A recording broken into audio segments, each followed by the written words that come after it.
Hello students, I am Ajay Singh Rathore, your physics teacher, and today we will cover geometrical optics. Not entirely, just a part of geometrical optics.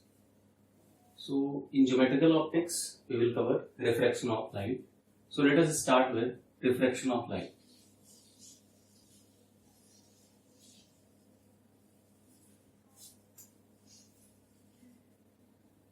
So in refraction of light, there is a very well defined boundary between two mediums. Say one is, let us name it as 1 and this is suppose 2.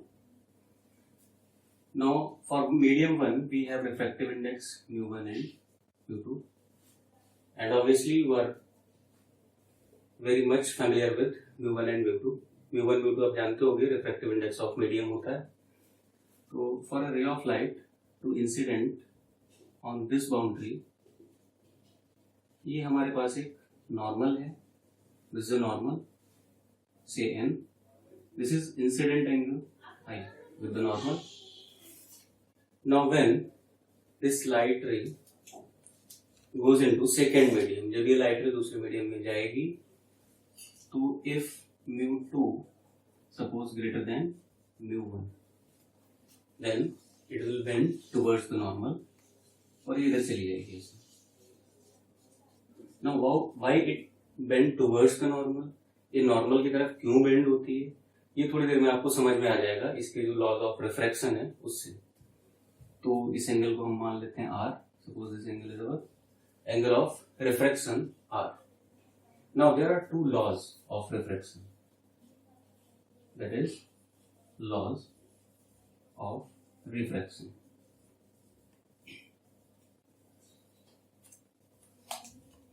The very first law, with reference to this diagram, if I just say mu1, mu2 is greater than mu1, that means we call it as second medium as optically denser medium and first medium as optically rarer medium.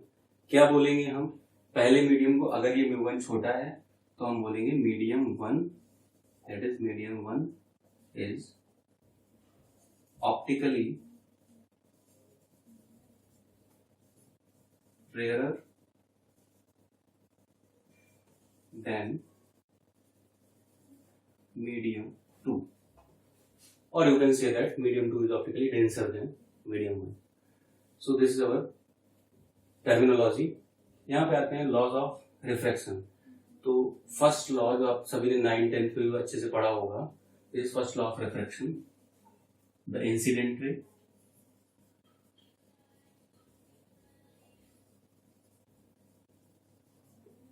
the normal at the point of incidence,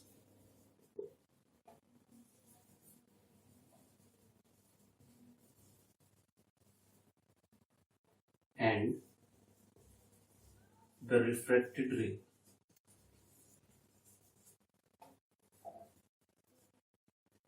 these all lie in same plane.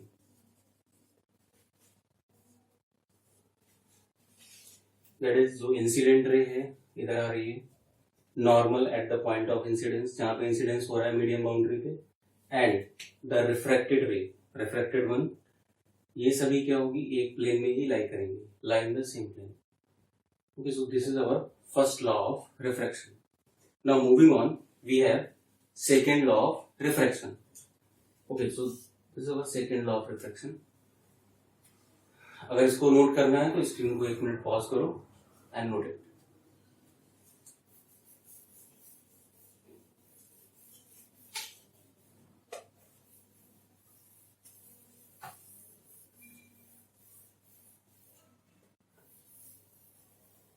Okay.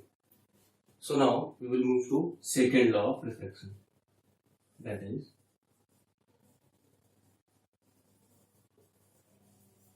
अपना जो reference diagram था एक बार फिर से देख लेते हैं. ये incident ray, angle of incidence, this is angle of incidence, this is refracted ray, medium 1 mu1, mu2, given that mu2 is greater than mu1, or you can say mu2 is optically denser in comparison to mu1, first medium.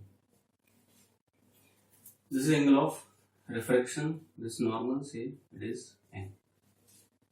Second law of refraction is also known as Snell's law.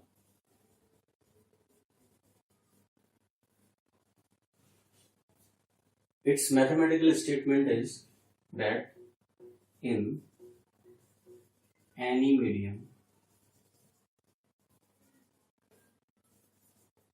at the boundary of medium,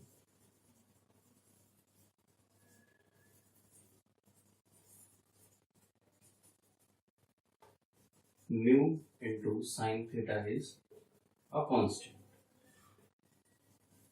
Now what is this theta? Theta is, in any particular medium, this is the angle with the normal.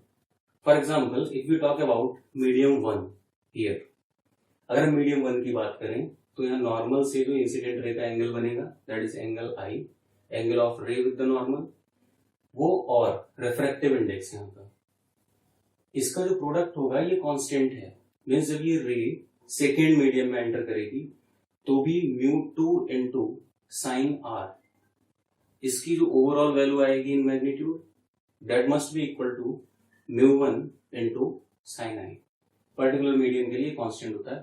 So for this particular situation we can easily write it as mu1 sin i equals to mu2 sin r. So this is the condition. So this is second law of refraction, also known as Snell's law. Screen को एक minute pause करो and note it down.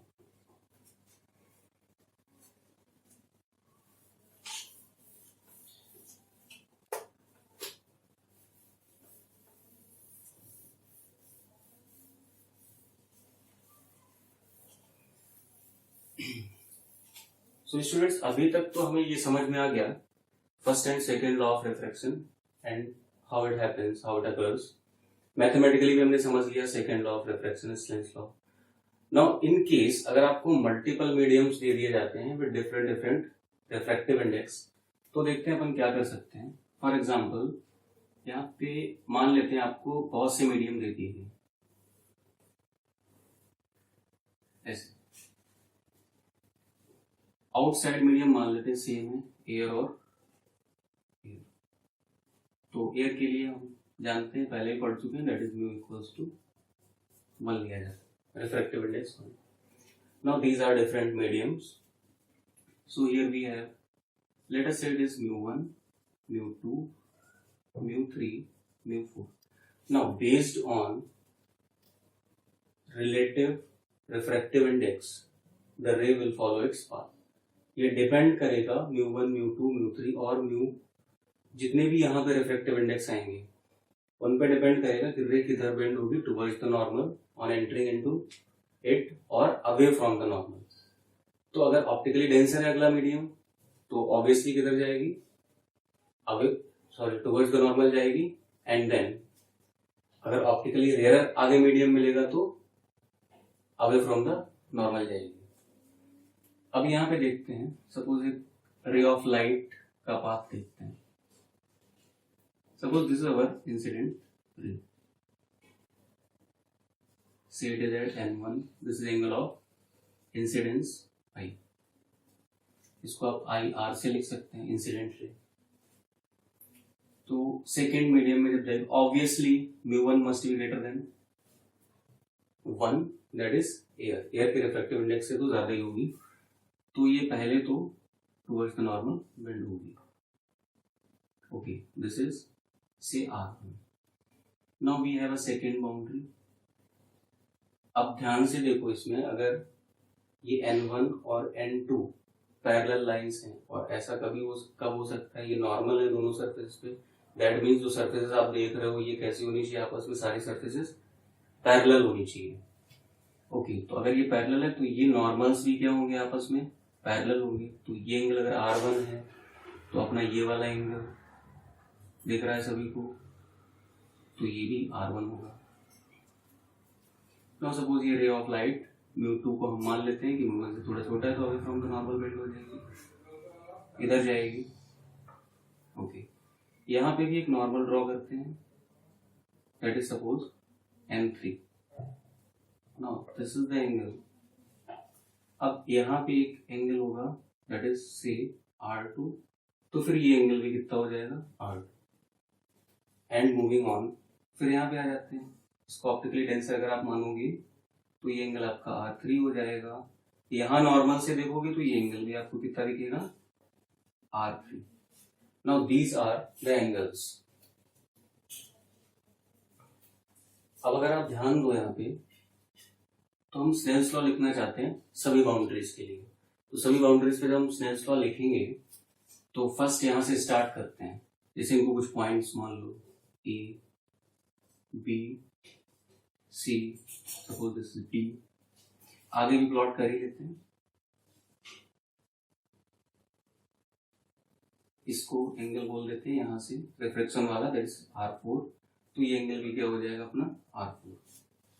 और फिर यहाँ पे जो final angle बनता है, अब क्योंकि ये मीडियम वापस रिपीट हो गया और इसके आगे और कोई मीडियम है भी नहीं डायग्राम में, तो ये एयर है, यहाँ भी स्टार्टिंग मीडियम एयर था।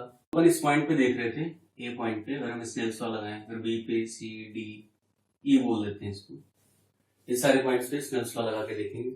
तो ए वाले पे लगाते हैं, जैसे कि हम जान चुके स्नेल्स लॉ क्या होता है, mu into sine theta in any particular medium is constant.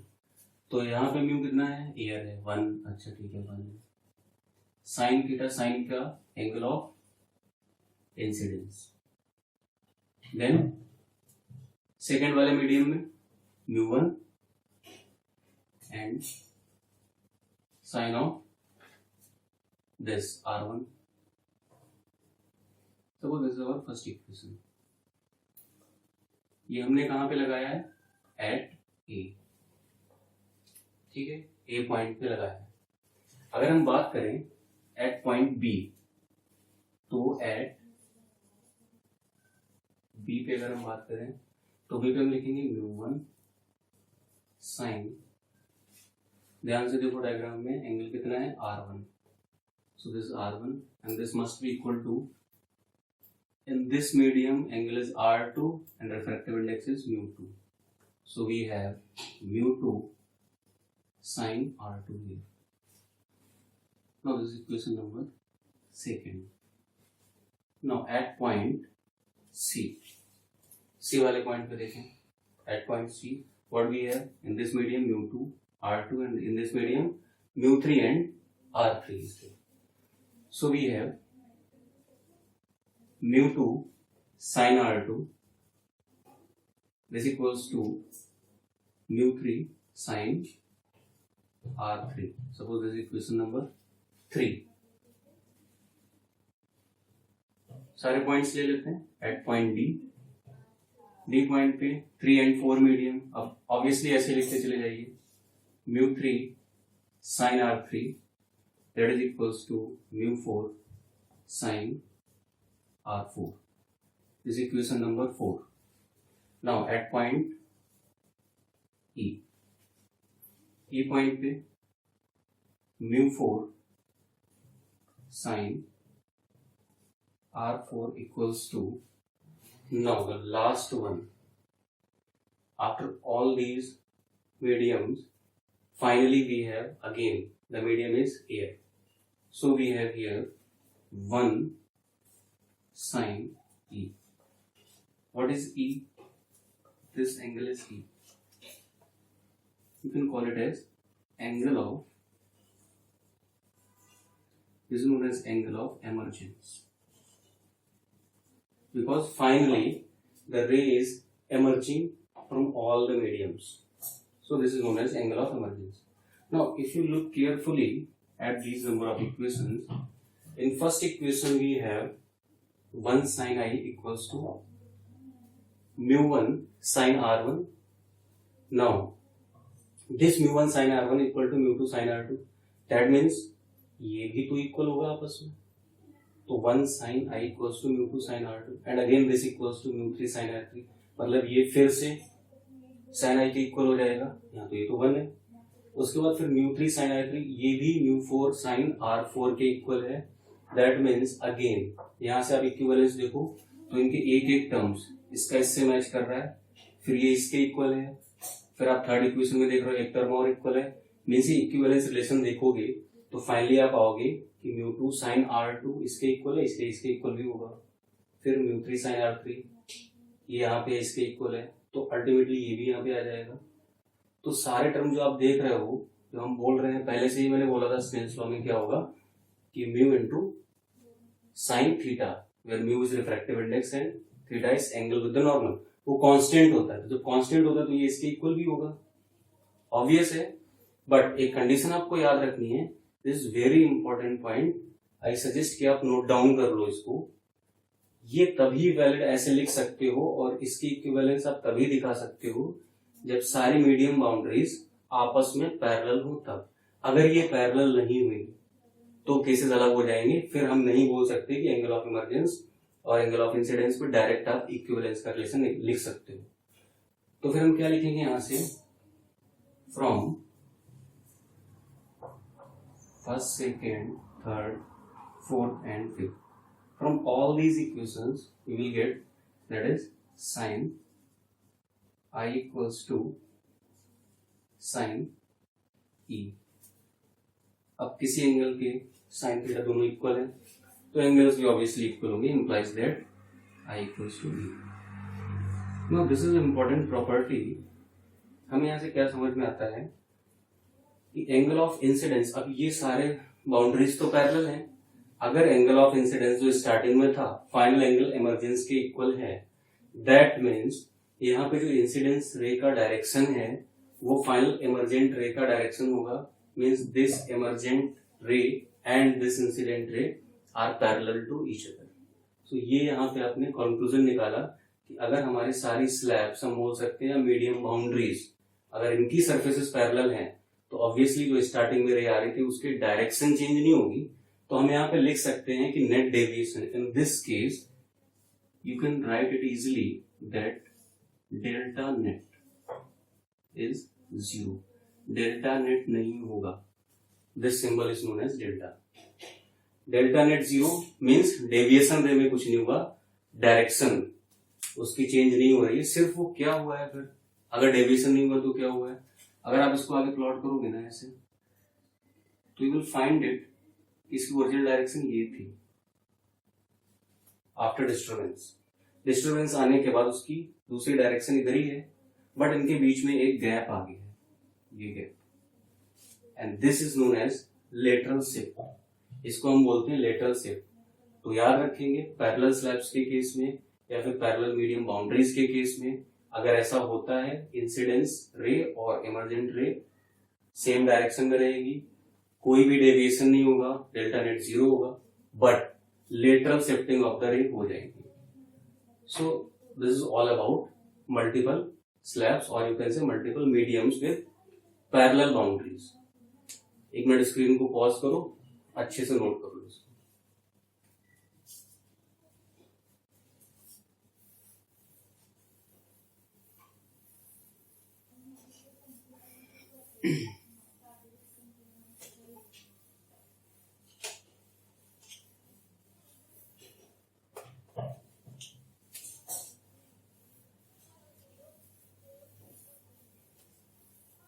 अब इसी में हम रिफ्रैक्शन के कुछ और फिनोमेना देखेंगे that we encounter in daily life. जैसे आपने देखा होगा, अगर किसी बकेट में या किसी वेसल में आप थोड़ा सा वाटर लो, उसमें आप पेंसिल डिप करो तो आपको ऐसा लगेगा जहां से आपने जिस पॉइंट से पेंसिल डिप हो रही है ना वहां से टूटी हुई है, तिरछी पेंसिल है। क्या होता है इसको जरा डिटेल में देखते हैं। Suppose this is medium boundary, यहाँ पे आप एयर मान सकते हैं, अगर एक तरफ में एयर दूसरा मीडियम भी हो सकता है, नो डाउट। यहाँ पे हम एक म्यू मान लेते हैं refractive index, this is obviously greater than 1 और एयर का तो अपने को पता है म्यू इक्वल्स टू 1 लेते हैं, एयर ऑफ वैक्यूम। तो यहाँ पे क्या, ऑब्जेक्ट अगर डेंसर मीडियम में है तो हम इसको कैसे देखते हैं, अगर ये डेंसर मीडियम में तो यहाँ पे अगर ऑब्जेक्ट आपका रखा हुआ है तो यहाँ से एक रे को स्ट्रेट बना है, वो स्ट्रेट पास हो जाएगी। क्यों?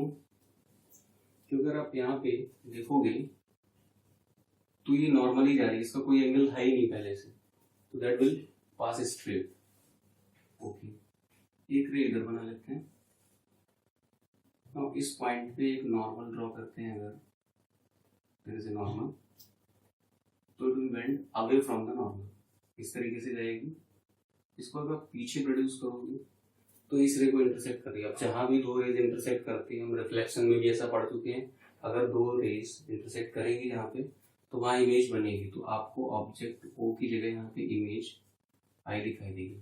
ऑब्जर्वर इधर है, इस पॉइंट पे कहीं पे ऑब्जर्वर है, यहाँ पे आप ऑब्जर्वर मान सकते हैं। इधर होगा, इधर हो सकता है, for the sake of convenience diagram को ऐसे बना दिया मैंने। अभी आप देखो तो हम यहाँ पे कुछ चीजें डिफाइन करते हैं, जैसे ये क्या है, और ये जो ऑब्जेक्ट की डेप्थ है इसको हमने सपोज डी बोल दिया। ओके, अब ये वो डेप्थ है जो हमें दिखाई देगी, जो ऑब्जर्व होगी अगर हम रेयर मीडियम में और ऑब्जेक्ट की तरह डेंसर मीडियम में। तो इसको आप डी डैश बोल दो। नेमिंग कर लेते हैं कुछ, इसको वो बोल दिया, इसको पॉइंट ए और इसको पॉइंट बी बोल देते हैं। अब आप एंगल्स देखोगे तो ये नॉर्मल है अपना, ये आपका पहला एंगल हो जाएगा, that is angle of incidence. इधर क्या आ जाएगा, एंगल ऑफ रिफ्रैक्शन, क्योंकि रे इनसाइड आउट जा रही है इस वजह से। अब आप बी पॉइंट पे अगर स्नेल्स लॉ लगाओगे, और एक चीज देखो जरा, बाय ज्योमेट्री आप देख सकते हो ये सिंगल स्ट्रेट लाइन है, ये नॉर्मल है, ये रे भी नॉर्मल है, तो these two parallel lines intersected by one, तो this angle R must be equals to this angle R. ये दोनों एंगल्स आपस में इक्वल होंगे। अब हम थोड़ा सा यहाँ पे ट्रिग्नोमेट्री वगैरह यूज करेंगे, तो देखते हैं in triangle this O A B and triangle I A B. ठीक है, अब एक चीज और ध्यान रखना, जो अपने को ये जो वर्चुअल डेप्थ दिख रही है जो कि रियल नहीं है, रियल तो ये है डी, इसको हम बोलते हैं apparent depth. So this entire concept, इसको एक नाम दे दिया गया है, that is apparent depth.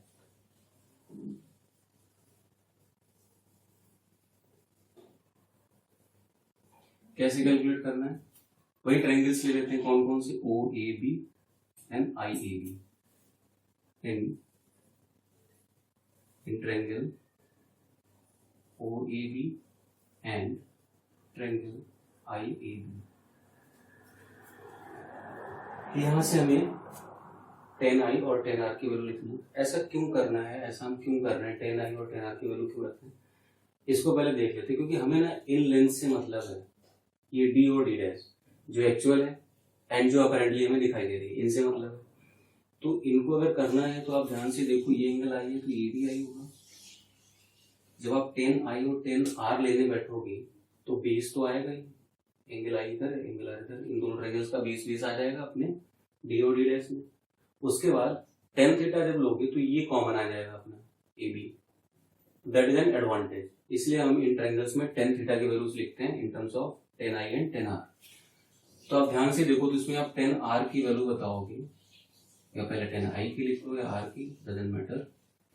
tan R की वैल्यू आप बताओगे A B upon D dash, this is A B upon D dash, and tan I की वैल्यू क्या होगी, I यहाँ पे है, तो this is A B upon base upon perpendicular, this is D, so this is AB upon D simply. Now these angles are considered to be very small, उसी case में apply कर सकते हैं। पैराक्सियल रेज लेंगे, paraxial rays वाला concept हमने reflection में भी देखा था। तो पैराक्सियल रेज होगा मतलब close to this line, straight line. यहाँ पे प्रिंसिपल एक्सिस जैसा कुछ नहीं मानना, बट हम इसी को पैराक्सियल रेज ले, ये पहला रेफरेंस लेंगे इस रे से। तो यहाँ पे for very small angles we know that tan theta can be simply written as theta। okay, तो यहाँ पे हम theta and this also can be written as sin theta। इस approximation का यूज करने वाले हैं अच्छे से। तो इसका यूज करने का मतलब क्या है, अब 10 को हम साइन से क्यों रिप्लेस कर रहे हैं, साइड्स वाला काम तो हो गया अपना, एक कॉमन भी आ गई, टी डैश भी मिल गया, डी भी मिल गया। हम साइन थीटा के टर्म्स में क्यों बात कर रहे हैं, क्योंकि हमें सेकेंड लॉ ऑफ रिफ्रैक्शन पे भी जाना है, स्नेल्स लॉ। वो हमारे पास एक टूल है इस क्वेश्चन को क्रैक करने का, इसलिए हमने साइन में बात की कि हम इसको ऐसा क्यों करेंगे, साइन क्यों कंसिडर करेंगे। तो अगर आप एट पॉइंट बी पे देखोगे, एट पॉइंट बी क्या करना है आपको, अप्लाई स्नेल्स लॉ। ठीक है, आप स्नेल्स लॉ लगा दो यहाँ पे, तो देखो आपको क्या मिलेगा, एंगल ऑफ इंसिडेंस इस मीडियम में mu into sine I equals to 1 into sine R. Medium तो क्लियर दिख रहे हैं, तो आप लिखोगे mu into sine I equals to 1 into sine R. अब साइन आई और साइन आर की जगह ये जो अप्रोक्सीमेशन आपने यहां पे यूज किया है, इसको 10i और 10r के लिए यूज करते हैं। तो साइन आई की जगह 10i की वैल्यू रख दो, and that is ab upon D. तो आपका आ जाएगा म्यू ab अपॉन डी। इधर क्या आ जाएगा 1 into sine R. Sine R की जगह क्या करोगे, यही अप्रोक्सीमेशन यूज करो, 10r रख दो, तो क्या आ जाएगा, this is ab upon D dash. अब यहाँ पे ये डी डैश आ गया, ab से भी कैंसिल हो जाएगा, you can simply find the value of D dash. यही तो रिक्वायरमेंट है हमारी कि हम क्या करें, अपरेंट डेप्थ की वैल्यू निकालें। रियल तो हमें पता चल जाएगी, हम किसी स्केल से भी मेजर कर सकते हैं। तो डी को आप इधर लाओगे तो D dash comes out to be D by mu. This is final result of apparent depth. अब आप ध्यान से देखो, म्यू की वैल्यू 1 से तो बड़ी होगी कंफर्म। अब अगर ये 1 से बड़ी होगी and d is your actual depth. Now if this actual depth is divided by a number which is greater than 1, then your answer must be smaller than actual depth, that is apparent depth. तो obvious है, जैसा कि diagram में दिख रहा है, आपको d dash दिखाई देगा इंस्टेड ऑफ d, मतलब आपको एक्चुअल डेप्थ नहीं दिखाई देगी, उससे कम दिखाई देगा। That is why it is termed as apparent depth, इसलिए इसको apparent depth बोला जाता है। अच्छा, ऐसे अगर हम बात करें कि कोई पॉइंट यहाँ पे ले लो ऊपर, ऑब्जेक्ट को यहाँ ले, ऑब्जर्वर को अंदर डेंसर मीडियम में, तो आप देख सकते हो अगर यहाँ पे हम रे डायग्राम बनाना स्टार्ट करेंगे तो रे टुवर्ड्स द नॉर्मल बेंड होगी, और ऑब्जर्वर ऑब्जर्व करेगा, अगर उस रे को प्रोड्यूस करेंगे हम ऊपर तो और ऊपर जाके मिलेगी। तो एक ऐसा ही एकदम एग्जैक्टली सेम कॉन्सेप्ट है, that is known as apparent height. Apparent height में हम क्या करते हैं, ऑब्जेक्ट कहाँ होगा हमारा, रेयर मीडियम में, और हम ऑब्जर्व करेंगे उसको डेंसर मीडियम से। इन दैट केस ये म्यू आपका यहाँ पे आ जाता है। बिल्कुल ऐसा ही प्रोसेस है। तो this is A homework for all of you कि आप उसको करके देखो। आपको क्या करना है, फिर से समझ लो सिंपली, ऑब्जेक्ट को यहाँ मानो, ऑब्जर्वर यहाँ मानो, जैसे ये डायग्राम प्लॉट हुआ है वैसे ही करना। बस रे को जब एंट्री कराना किसी भी पॉइंट पे, इस पॉइंट पे सपोज बी, एक रे ऐसे ही मान लो, एक रे को जब बी पॉइंट पे एंट्री कराना, टुवर्ड्स द नॉर्मल बेंड कराना, फिर उसको आगे प्रोड्यूस करोगे तो ऊपर जाके मिलेगी। सिमिलर ट्रिग्नोमेट्री यूज करनी है, 10i और 10r की वैल्यू फाइंड करनी है, थोड़ी सी ज्योमेट्री यहाँ से यूज करना है, कौन से एंगल इक्वल होंगे, and in the same fashion we get a result that is h dash equals to mu into h। That is the concept of apparent height. तो बिल्कुल सिमिलर वे में है, कोई प्रॉब्लम नहीं है। तो आप इसको करके देखो, it is an exercise for you, and this is all for today. Thank you very much.